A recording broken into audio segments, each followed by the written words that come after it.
وہ جو تم جانتے تھے، جتنا تمہیں شعور تھا، آج پوری امت مسلمہ میں کیا ہو رہا ہے؟ تقریریں، واعظ و نصیحت، فقط واعظ و نصیحت۔ اقبال کہتے ہیں مسجد تو بنا دی شب بھر میں ایمان کی حرارت والوں نے، اور یہ دیکھنا کیا کہتے ہیں من اپنا پرانا پاپی تھا، برسوں میں نمازی بن نہ سکا۔ اور اقبال بڑا اپدیشک ہے، من باتوں میں موہ لیتا ہے، بڑی سونی باتیں کر دی آتی ہے ہمیں۔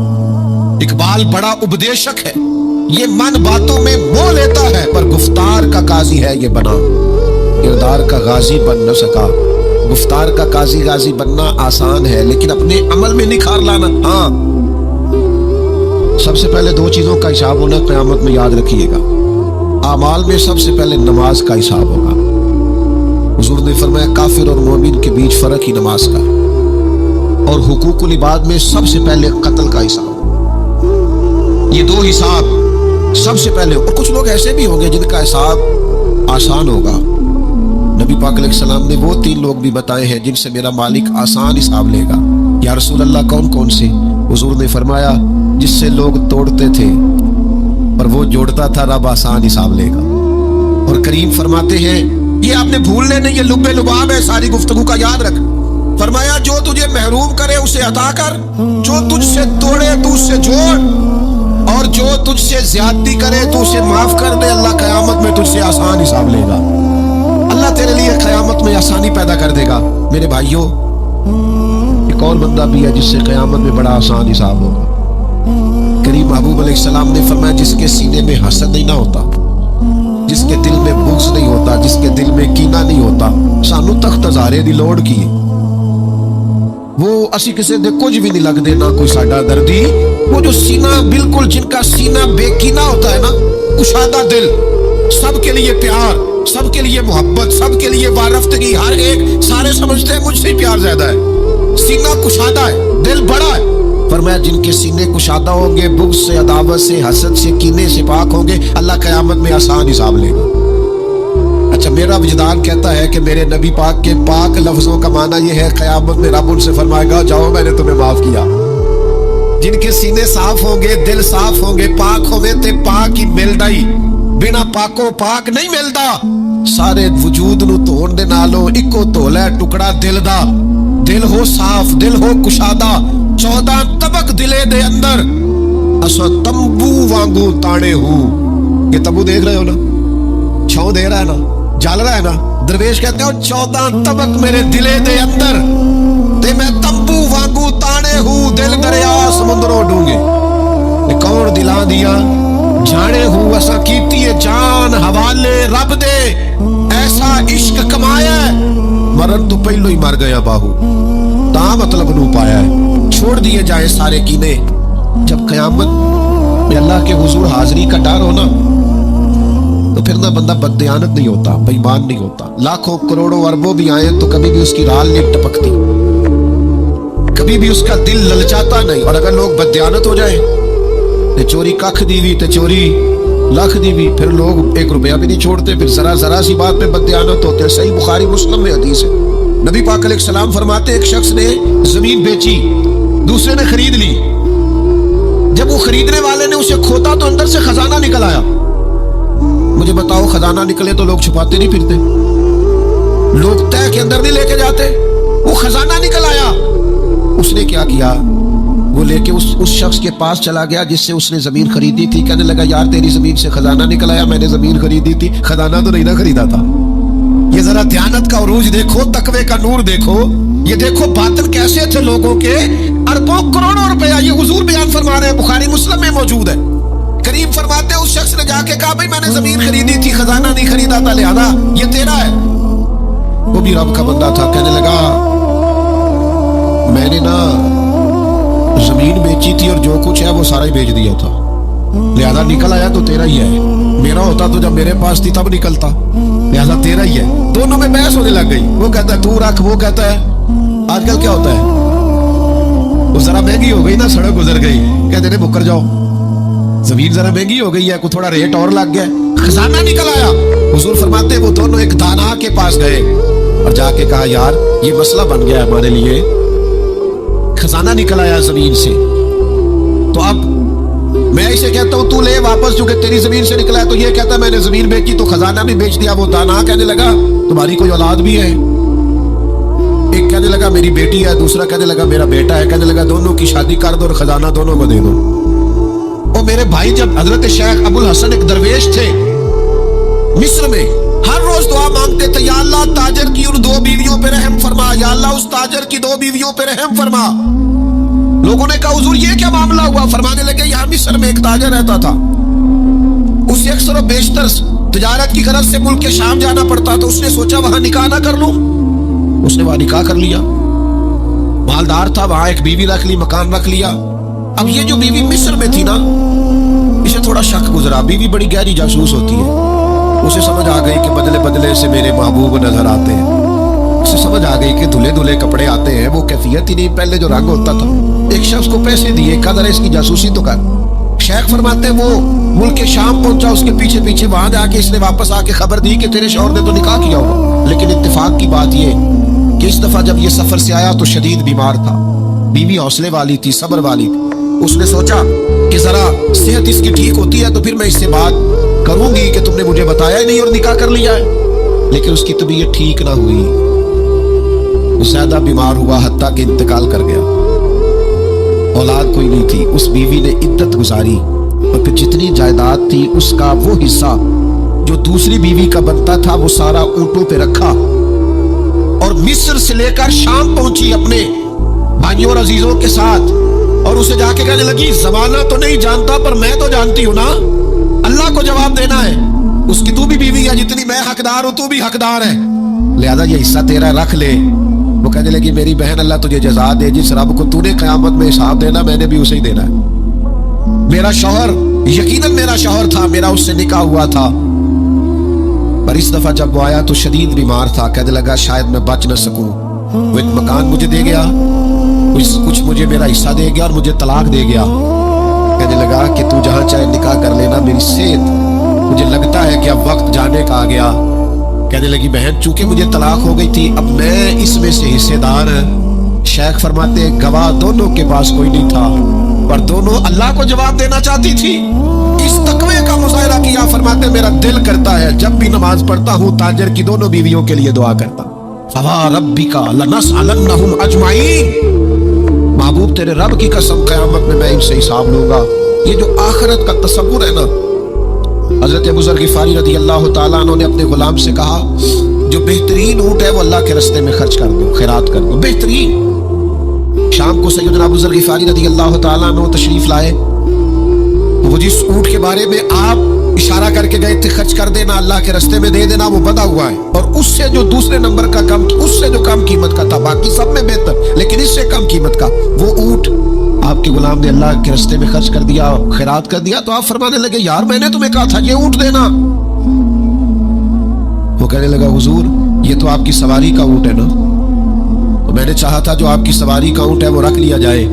تو سیدنا ابو ذر غفاری رضی اللہ تعالیٰ عنہ فرمانے لگے میں سواری کے لیے تو تجھے کہہ رہا تھا خرچ کر دے، پر دنیا کی سواری کے لیے نہیں، آخرت کی سواری کے لیے۔ وہ جو قیامت میں اللہ کے حضور پیش ہونا ہے تو میں نے کچھ بھیجا ہوا تو ہو، وہاں میرے پاس کوئی خزانہ تو ہو، آخرت کی جمع پونجی تو ہو، کوئی ہو نا میرے پاس جو میں نے آخرت کے لیے۔ ناراض نہ ہونا، بہت سارے معاملات میں ہم اولاد سے نہیں مشورہ کرتے، نہیں گھر والوں سے پوچھتے، اللہ کے راستے میں خرچ کرتے ہوئے کیوں کہتے ہو مشورہ کر کے بتاؤں گا، بات کر کے بتاؤں گا۔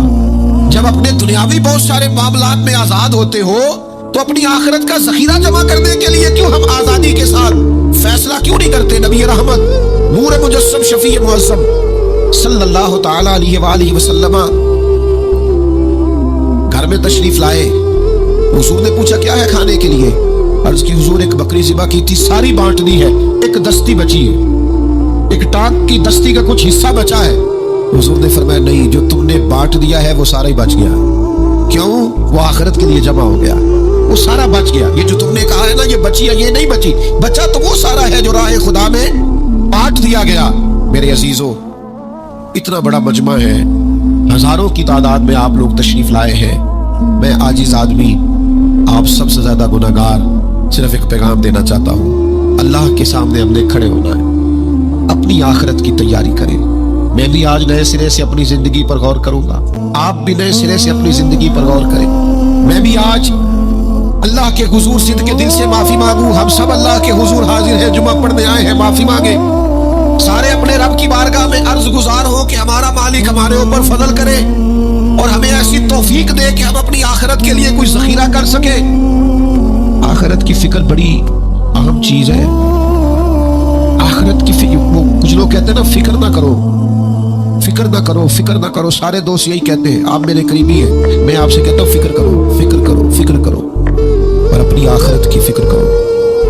2-2.5 سال ظاہری طور پر عمر کم تھی حضرت صدیق اکبر کی نبی پاک سے, لیکن ایک دن حضرت صدیق اکبر نے عرض کی, یا رسول اللہ صلی اللہ تعالیٰ علیہ وسلم, میں دیکھ رہا ہوں آپ پر تو بڑھاپا آ گیا ہے, بال مبارک سفید ہو رہے ہیں. تو حضور فرمانے لگے, سورہ ہود, سورہ واقعہ, سورہ مرسلات, فرمایا اس طرح کی صورتوں نے مجھے بوڑھا کر دیا. کیوں؟ ان میں قیامت کا ذکر ہے, ان میں آخرت کا ذکر ہے, اللہ کے حضور حاضری کا ذکر. ان صورتوں نے, ان کی فکر نے, حضور فرماتے ہیں یہ ترمذی شریف میں موجود ہے, مجھے بوڑھا کر دیا ہے. ہم بھی بوڑھے ہو گئے ہیں پر اولاد کی فکر میں, ہم بھی بوڑھے ہو گئے ہیں مال کی فکر میں. ہمیں بھی کچھ تھوڑی فکر کرنی چاہیے آخرت کی. آج سے تیاری شروع کریں, ابھی سے اپنی آخرت کے لیے غور و فکر شروع کریں. ایک بات عرض کر, آخرت کی فکر ہونا تو پھر بندہ بندوں کے معاملے میں بھی محتاط ہوتا ہے, بلا وجہ الزام نہیں لگاتا, بلا وجہ بدنام نہیں کرتا. میں نے آج آپ کی خدمت میں اس جمعے میں ایک خاص اپنے دل کا درد رکھنا ہے. کسی کے بارے میں بھی پروپیگنڈا چھوڑ دیں, کسی شخص کے بارے میں بھی غلط بات کرتے چھوڑ دیں. پڑوسی, دوست, احباب, محلے دار, جس کے بارے میں حقائق کا نہیں پتا, اس کے بارے میں ہمیں اللہ کی حضور حاضر ہونا ہے, جواب دینا ہے. کوئی بھی کسی بھی کی عزت پر ہاتھ ڈالنا چھوڑ دے. اسلام میں چور کی سزا ہاتھ کاٹنا ہے, لیکن اسلام پہلے غور کرتا ہے چوری کیوں کی, اسباب کیا بنے. حضرت عباد بن شرجیل رضی اللہ تعالیٰ عنہ کہتے ہیں, میں نے اپنے پڑوسی کی باغ سے کچھ پھل لے لیے تھے, کچھ کھا لیے تھے, کچھ میں نے اپنی چادر کے پلو میں چھپا لیے. ابن ماجہ میں موجود ہے, مسند احمد میں موجود ہے, دیگر کئی کتب احادیث میں موجود ہے. فرماتے اس نے مجھے پکڑ لیا, حضور کی بارگاہ میں لے گیا. نبی کریم نے مجھ سے فرمایا کیوں چوری کی, بات کو سمجھنا. عرض کی حضور بچے بھوکے تھے, تکلیف میں آ گیا. اب پتہ اس چوری کے لیے حضور نے کیا فیصلہ کیا. نبی پاک اس کے پڑوسی سے فرمانے لگے, جب بھوکا تھا تم نے روٹی کیوں نہیں دی, جب یہ جاہل تھا علم کیوں نہیں دیا. اور فرماتے ہیں میری سزا حضور نے یہ سنائی کہ 1 اونٹ بھر کے مال کا مجھے دیا گیا. دوستو, الزام تو لگا دیتے ہو کہ فلاں غریب آدمی بار بار مانگتا ہے, فلاں بار بار ستاتا ہے, فلاں قرض مانگتا ہے. اپنی آخرت سے ڈرے, دیکھیں تو صحیح لوگ مجبور کیوں ہیں, تنگ دست کیوں ہیں, پریشان کیوں ہیں. اس جگہ پر جائیں, الجھے الجھے بکھرے بکھرے روز و شب, پوچھے گا کون. لوگ تیرا جرم پوچھیں گے, سبب پوچھے گا کون. لوگ پوچھتے ہی نہیں, توجہ ہی نہیں کرتے کہ جرم کیوں ہوا, اس کی نوعیت تک لوگ جانتے ہی نہیں. خدا را جناب عبداللہ ابن عمر خود فرماتے ہیں کہ سرکار نے مجھ سے پوچھا کہ عبداللہ یہ بات ٹھیک ہے کہ تم ہر روز ہی نفلی روزہ رکھتے ہو اور ہر رات ہی نفلی عبادت کرتے ہو. تو میں نے عرض کیا یا رسول اللہ صلی اللہ تعالی علیہ وسلم ایسا ہی ہے. اللہ کے پیارے حبیب علیہ الصلوۃ والسلام نے فرمایا ایسا نہ کرو. وہ نفلی روزہ رکھتے تھے, ہر روز ہر رات نفلی عبادت کرتے تھے. تو محبوب نے ان سے تصدیق کرانے کے بعد فرمایا ایسا نہ کرو, کبھی روزہ رکھا کرو, کبھی افطار کیا کرو, اور فرمایا کبھی نماز پڑھا کرو, کبھی سو جایا کرو. کیوں؟ اس لیے کہ حضور فرمانے لگے تمہارے جسم کا بھی تم پر حق ہے, تمہاری آنکھ کا بھی تم پر حق ہے کہ اسے نیند آتی ہے, تمہاری بیوی کا بھی تم پر حق ہے, اور فرمایا تم سے جو ملاقات کرنے کے لیے آتا ہے اس کا بھی تم پر حق ہے. تو یہ لفظ کہہ کے کہ تمہارے اپنے اوپر بھی حقوق ہیں, تمہاری ذات کے بھی تم پر حق ہے. بعض لوگ تصوف اور طریقت کے نام پر بہت مشکل باتیں کرتے ہیں اور بہت مشکل باتیں سناتے ہیں, اور بعض لوگ پھر ان باتوں کا بڑا سخت اور مشکل معنی بھی لیتے ہیں کہ بڑی شدید جدوجہد کرنی چاہیے, ہمیشہ رستہ وہی اختیار کرنا چاہیے جو مشقت والا ہو, ہمیشہ وہی کام کرنے چاہیے جن کے اندر زیادہ دشواری ہو. ٹھیک ہے, بعض اوقات مشقت والے کام, مجاہدے والے کام انسان کی نفس کی تربیت کے لیے بڑے اچھے ہوتے ہیں, لیکن ایسی مشقتیں, ایسے مجاہدے جو انسان کو اتنا کمزور کر دیں کہ وہ ضرورت کے جو حقوق ہے وہ بھی پورے کرنے کے قابل نہ رہے, اس کی صحت پر ہی اثر انداز ہو جائے, وہ آنے جانے والوں سے ملنے کے قابل ہی نہ رہے, وہ دیگر اس کے ذمے جو اس کے خاندان کے قبیلے کے بال بچوں کے حقوق ہیں وہ ادا ہی نہ کر سکے تو اسلام اس کی بھی اجازت نہیں دیتا۔ خود ساختہ تصوف اور خود ساختہ طریقت کا جو مفہوم لوگوں نے بنا لیا ہے وہ مفہوم بھی درست نہیں ہے۔ ہمارے بزرگ تھے شیخ المشائخ اور استاذ الاساتذہ حضرت شیخ محمد تحسین رضا خان صاحب بریلوی رحمۃ اللہ تعالی علیہ 50 سال کے لگ بھگ انہوں نے درس حدیث دیا ہے۔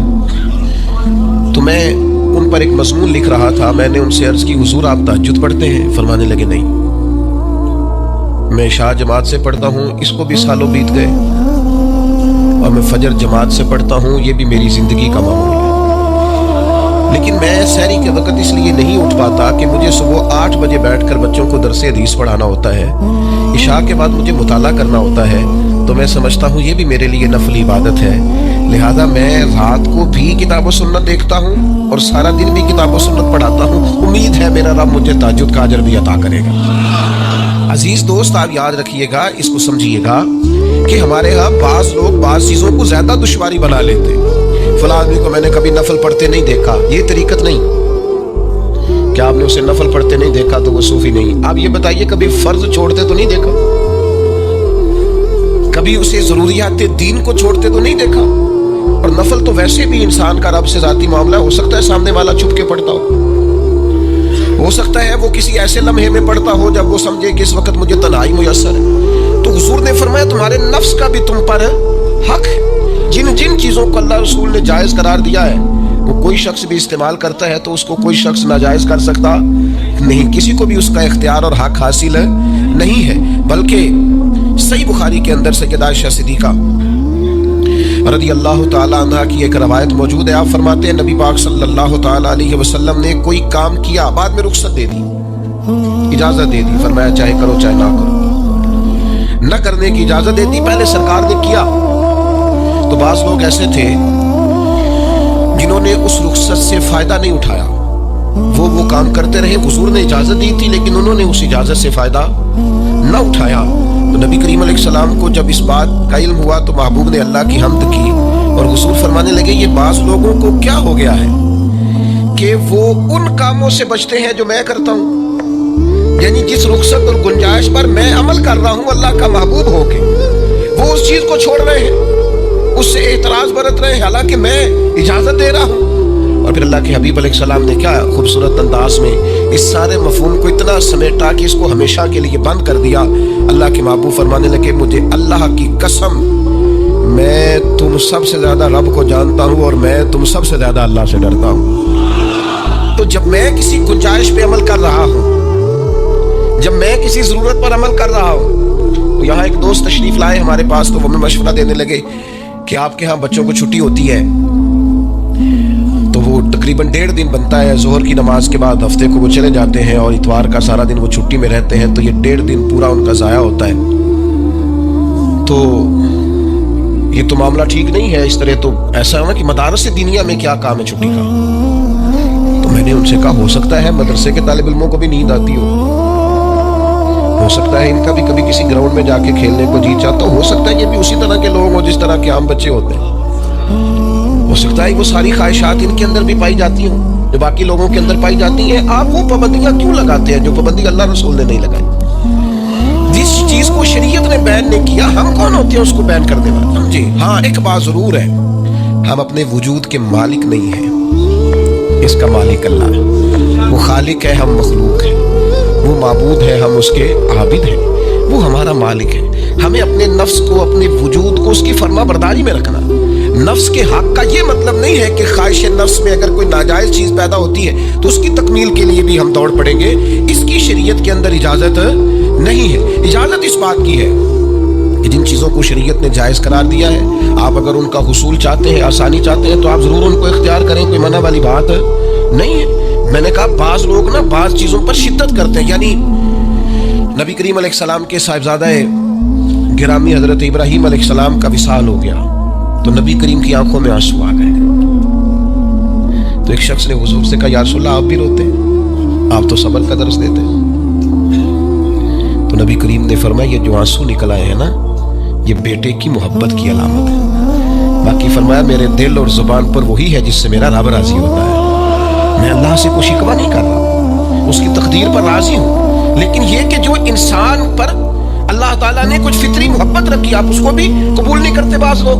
تو کچھ لوگ بعض لوگوں پر زیادہ شدت کرتے ہیں, بعض لوگ بعض چیزوں کے معاملے میں زیادہ شدت کا. حضرت عمر کو نبی پاک نے کچھ نذرانہ دینا چاہا, ہدیہ دینا چاہا. ایک ہے آپ کسی سے مانگتے ہیں, ایک ہے کوئی آپ کو دیتا ہے. ان دونوں باتوں میں وہ جو تحفہ لینا دینا ہے اسے تو حضور نے فرمایا محبت بڑھتی ہے. تو حضرت یہ صحیح بخاری میں موجود ہے, نبی کریم نے کچھ دیا تو حضرت عمر عرض کرنے لگے نہیں یا رسول اللہ ضرورت نہیں. تو محبوب نے فرمایا جو بن مانگے ملے وہ تو اللہ کی طرف سے ہے. وہ ایک صاحب مجھے کہنے لگے فلاں صاحب کہتے ہیں ہم چندہ نہیں مانگتے. تو میں نے کہا وہ زیادہ نیک ہونا چاہتے ہیں, کوئی حرج والی بات نہیں. وہ چندہ نہیں مانگتے, وہ زیادہ پرہیزگار ہونا چاہتے ہیں, زیادہ آگے بڑھنا چاہتے ہیں. ورنہ نبی پاک نے تو اعلان کیا ہے کہ تبوک پہ جانا ہے, مجاہدوں کو چندے کی ضرورت ہے. اعلان کیا کہ نہیں کیا رسول پاک نے؟ تو آپ کس کو علماء کی توہین کا پہلو بنائیں گے؟ رسول اللہ صلی اللہ علیہ وسلم نے اعلان نہیں فرمایا؟ اگرچہ مالک کے کل ہے لیکن حضور نے اعلان کیا. اور قرآن مجید میں تو کفار نے شکوہ کیا ہے کہ رب ہم سے مانگتا ہے معاذ اللہ. اس کا معنی یہ ہے کہ اللہ فقیر ہے, ہم غنی ہیں. یہ آپ 28ویں پارے میں دیکھ لیں کہ رب کہتا ہے قرض حسنہ دو, تو آپ کیا معاذ اللہ یہ آیتیں دے کے اللہ پر تنقید کریں گے؟ معاذ اللہ ثم معاذ اللہ, نقل کفر نباشت کہ اللہ لوگوں سے کہتا ہے میرے راستے میں خرچ کرو, اور ایک جگہ نہیں جگہ جگہ کہتا ہے. آپ کچھ زیادہ نیک ہونا چاہتے ہیں, یعنی جس بات کا اللہ اعلان کر رہا ہے وَمِمَّا رَزَقْنَاهُمْ يُنْفِقُونَ, جو میں نے تمہیں دیا ہے میری راہ میں خرچ کرو, جس کا حضور اعلان کر رہے. ایک شخص کھڑا ہو کہتا جو ہو مولوی چندے مانگتے. او خدا کے بندے, جو کام عین کتاب و سنت میں موجود ہے, تم کو ضرورت سے زیادہ نیک ہونا چاہتے ہو تو یہ تمہارا خود ساختہ دین ہے, یہ رسول اللہ کا دین نہیں ہے, یہ تمہارا. اور لوگ ہیں کہ کہہ رہے واہ واہ بڑی بات ہے. تو اس لیے ہمارے وجود کا بھی ہم پر حق ہے. چند ایک نفس کے حقوق آج بیان کر لیں. سب سے پہلا ہمارے نفس کا ہم پر حق یہ ہے کہ ہم اپنے آپ کو پہچانیں, اپنی صلاحیتوں کو پہچانیں, اپنے اوپر غور کریں. قرآن مجید نے ارشاد فرمایا کہ بل الانسان علی نفسہ بصیرہ, فرمایا بلکہ انسان خود اپنے اوپر گواہ ہے, اسے اپنا پتہ ہے. بہانے بنائے تو بات الگ ہے, یہ خود پر گواہ ہے, اسے خبر ہے. انسان عالم اصغر ہے, ہم نہ اپنے آپ کو پہچانتے نہیں, ہمیں اپنی خوبیوں کا پتہ نہیں ہوتا. یہ جو ہم استاذ کے پاس جاتے ہیں نا, یہ جو ہم مرشد کے پاس جاتے ہیں نا, وہ ہمیں نکھار کے نا تو وہ ہماری خوبیاں ہماری آنکھوں کے سامنے کر دیتے ہیں کہ یہ تمہارے اندر صلاحیت ہے. وہ تراش کے نا پتھر کو تو اسے ہیرا بنا دیتے ہیں, وہ نکموں کو کام کا بنا دیتے ہیں. وہ کیا کرتے ہیں کہ وہ ہمیں ہمارے اپنے آپ سے آگاہ کر دیتے ہیں. یعنی ہے وہی تیرے زمانے کا امام برحق جو تجھے حاضر و موجود سے بیزار کرے اور موت کی شکل میں دکھلا کے تجھے جلوہ یار زندگی تیرے لیے اور بھی دشوار کرے. وہ جو تیرا جینا اوکھا کر دینا, مشکل نہیں میں کہتا اگرچہ اردو ہے لیکن مشکل اور اوکھا, یہ اوکھا ذرا زیادہ وزنی ہے. جو جینا اوکھا کر دے وہ درویش ہوتا ہے, جو تیرے لیے مشکل کر دے. بھائی اپنے آپ کو پہچانے, اپنے اوپر غور کریں. اللہ تعالیٰ نے بنایا ہے اور بنانے والا کہتا لقد خلقنا الانسان فی احسن تقویم. بنانے والا کہتا ہے میں نے تجھے بڑی بہترین ساخت میں بنایا. او انسان میں نے تجھے بڑا ہی سونا بنایا. کوئی تیرے ناک پر تنقید کرے تو کرے, تو کہ تجھے پتہ نہیں یہ چاہت کس کی ہے, میں مرضی سے نہیں بنا, یہ بنانے والے نے بنایا ہے. اس نے تجھے سونا بنایا, تو اپنے آپ کو پہچانتا ہی نہیں. تو جو ہے نا خدا جانے بلندی ہے کہ پشتی پر جہاں میں ہوں وہاں کوئی نہیں ہے. تو اپنے قد سے بھی پیار کر, تو اپنے رنگ سے بھی پیار کر, تو اپنے وجود کی ساخت سے بھی پیار کر. اور پھر وہ کہتا ہے تجھے بنایا, باقی سارا کچھ تیرے لیے بنایا. وَالَّذِي خَلَقَ لَكُم مَّا فِي الْأَرْضِ جَمِيعًا, رب کہتا ہے زمین میں جو کچھ ہے نا میں نے سارا تیرے لیے بنایا ہے. تجھے اللہ رسول کے لیے بنایا ہے, اور باقی زمین میں جو کچھ ہے وہ سارا تو پہچانتا ہی نہیں. ہر چیز مسخر ہے تیرے سامنے. اتنا بڑا ہاتھی ہوتا ہے اور ایک عام آدمی ہلکی سی چھڑی لے کے اسے چلا رہا ہوتا ہے. اونٹ کتنا لمبا چوڑا وزنی ہوتا ہے لیکن ایک عام آدمی اس کے ناک میں نکیل ڈال کے اسے گھما رہا ہوتا ہے. کتنی بڑی بھینس ہوتی ہے لیکن چھوٹے سے بچے نے مہار پکڑی ہوئی ہوتی ہے. ایک عام آدمی پائلٹ بن کر جہاز پہ بیٹھتا ہے اور منوں ٹنوں کے حساب سے وزن ہے, افراد ہے, لیکن ہواؤں پر سواری کر کے اسے چیرتا ہوا وہ مہینوں کی منزلیں گھنٹوں میں طے کر کے کراس کرتا ہے. تسخیر کائنات کے لیے تجھے بنایا ہے, تو سو رہا ہے, تو جاگتا ہی نہیں, تو اپنے آپ کو پہچانتا ہی نہیں. اقبال اقبال سے کسی نے کہا میں رب تک جانا چاہتا ہوں، اقبال کہنے لگے عجب نہیں کہ خدا تک تیری رسائی ہو، پر تیری نظر سے تو پوشیدہ ہے آدمی کا مقام، تو بندے کے مقام کو نہیں سمجھ سکا ابھی تک، من عرف نفسہ فقد عرف ربا۔ درویش کہتے ہیں جو اپنے آپ کو پہچان گیا وہی تو اپنے رب کو پہچان گیا ہے۔ اپنی قدر کو پہچانے، اپنی اہمیت کو پہچانے۔ آپ کے اندر بڑی صلاحیت پنہا ہے، چھوٹی چھوٹی باتوں میں پریشان ہو گئے، کام نہیں ملتا، کاروبار نہیں چلتا، ہو تیرے پاس بڑا کچھ ہے یار، کام نہیں بھی ملتا تو اگر وقتی طور پر کوئی حالات خراب ہے تو اپنا قد کاٹ تو دیکھ، اپنا حسن تو دیکھ، اپنی سوچ تو دیکھ، تفکرات تو دیکھ۔ تجھے بنانے والے نے کوئی کمی چھوڑی نہیں، اس نے کمال کر دیا ہے، قدرت نے رنگ بھر دی ہے تیرے وجود میں۔ کبھی تو اپنے رب کے شاہکار ہونے کی نظر سے اپنے آپ کو دیکھے، تجھے اپنے آپ سے پیار ہو جائے، تجھے اپنے آپ سے محبت ہو جائے۔ میں کبھی تنقید کیا کرتا تھا کہ یہ جوان شیشوں اور آئینوں کے سامنے بڑی دیر تک کھڑے رہتے ہیں، تو ایک دن ایک سادے سے بزرگ مجھے کہنے لگے یہ جو آئینے کے سامنے کھڑا ہے نا، یہ بھی رب کی تخلیق کو دیکھ رہا ہے، یہ کہہ رہا ہے کریم نے کمال نہیں کر دیا مجھے بنانے والا، آج نہیں کر دی، کیا حسن کے جلوے، کیا خوبصورتی اور کیا نورانیت اس نے پیدا کی ہے انسانی، اور پھر یہ جو دیا بن مانگے دیا۔ ایک بات یہ کہ اپنے نفس کو پہچانے، اور دوسری بات یہ ہے کہ عزت نفس کا بھی خیال کریں، اپنے آپ کو رسوا نہ کریں۔ اللہ نے عزت دی ہے تو اپنے آپ کو ذلت کی جگہ پر کھڑا نہ کریں، تہمت والی جگہ پہ اپنے آپ کو کھڑا نہ کریں، کبھی اپنے آپ کو اتنا کمزور نہ کریں۔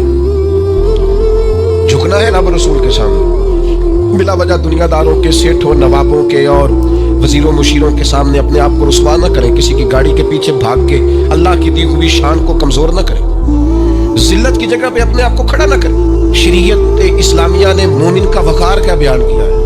رب کریم نے فرشتوں سے جب مشورہ کیا تھا نا بندہ بنانے کے لیے، انسان کی تخلیق کے لیے، تو وَإِذْ قَالَ رَبُّكَ لِلْمَلَائِكَةِ إِنِّي جَاعِلٌ فِي الْأَرْضِ خَلِيفَةً، اللہ نے فرشتوں سے فرمایا میں زمین پہ اپنا نائب بنانا چاہتا ہوں۔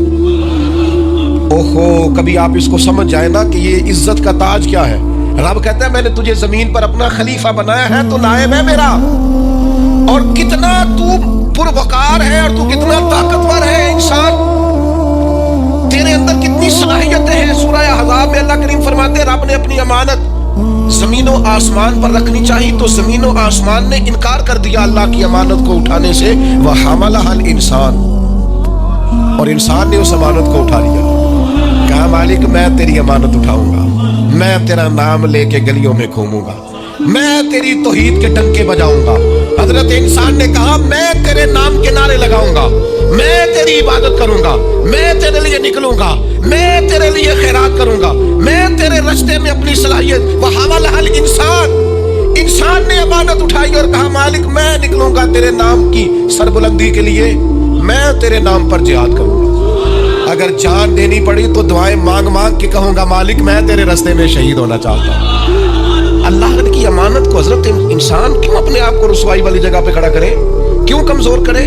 بہت پہلے کہا تھا، فقیر آدمی ہوں، جو باتیں کہتا ہوں کوشش کرتا ہوں سوچ سمجھ کے کہوں۔ بہت پہلے کہا تھا میں نے کہ جو اپنی برادری کو بڑا جانتا ہے اس کی زیادتی نہیں، زیادتی اس کی ہے جو اپنی برادری کو سب سے چھوٹا جانتا ہے۔ تو بڑا نالائق ہے، تو کہتا ہے میں چھوٹی برادری میں پیدا ہوا ہوں، تو مرضی سے پیدا ہوا ہے، یہاں تجھے تیرے رب نے پیدا کیا۔ جو ماں تیرے، میں نے ایک دفعہ کہا کچھ دوستوں سے، کہنے لگے کدھر جا رہے ہیں؟ میں نے کہا اپنے والد صاحب کے مزار پہ۔ کہنے لگے پیر تھے؟ میں نے کہا نہیں۔ عالم تھے؟ میں نے کہا نہیں۔ کسی بہت بڑے ادارے میں کسی صدر نشین کی سیٹ پہ بیٹھتے تھے؟ میں نے کہا نہیں۔ وہ ٹریکٹر پر بیٹھ کر کھیتوں میں ہل چلاتے تھے، شام کو بھینسوں کا دودھ دھوتے تھے، وہ کسان تھے، وہ محنت کرتے تھے، پھر وہ تاجر تھے، چھوٹی سی تجارت کرتے تھے۔ لیکن مجھے اگر کوئی کائنات میں پوچھے گا نا خوش نصیب کتنے ہو، تو میں کہوں گا میں نے اس طرح کا باپ نہیں دیکھا جس طرح کا اپنا باپ دیکھا، اس لیے کہ میری شخصیت میں اگر کوئی نکھار ہے تو سب سے زیادہ رنگ میرے ابا جی کے بھرے ہوئے ہیں، تو میں کیسے انکار کروں؟ سب سے زیادہ ان کے دیے ہوئے رنگ ہیں شخصیت کے اندر، ماں باپ کے۔ او بھائیو، ناز کے ساتھ زندگی گزاری جاتی ہے، کبھی اپنے آپ کو رسوائی والی جگہ پہ کھڑا نہ کریں، کبھی اپنے آپ کو کمزور نہ کریں، مضبوط رہیں، طاقتور رہیں۔ اور تیسری بات، ایک تو اپنے نفس کو پہچاننا ہے، دوسرا اپنی عزت کرنی ہے۔ کس کی عزت کرنی ہے؟ اپنی عزت کرنی، تکبر نہیں کرنا، اپنی عزت کرنی ہے۔ عربی کے کسی شاعر نے کہا تھا جو اپنی عزت نہیں نہ کرتا اس کی عزت بھی کوئی نہیں کرتا۔ اب وہ آپ نے ایک عام محاورہ سنا ہوگا, اپنی عزت بندے کے اپنے ہاتھ میں ہوتی ہے. اس کا معنی کیا ہے؟ آپ کبھی بھی کوئی ایسا کام نہ کریں جس سے آپ کی ذلت ہو. آپ اپنی عزت کریں, آپ اپنی تکریم کریں, آپ اپنے وقار کو بلند رکھیں. آپ کبھی بھی اپنے لہجے کو, معیار کو کمزور نہ ہونے. آپ فکری توانائی کا ہمیشہ مظاہرہ کریں, طاقتور رہیں, کمزور نہ پڑے کبھی. اور تیسرا یہ ہے کہ اپنے نفس کی تربیت کریں. جس طرح انسان اپنے وجود کی نشو و نما کرتا ہے نا, وہ کہتا ہے یہ کھاؤں گا تو طاقت ہوگی, یہ کھاؤں گا تو بیمار ہوں گا, یہ کھاؤں گا تو میں فریش رہوں گا, یہ کھانے سے میری طبیعت میں درد ہوگی.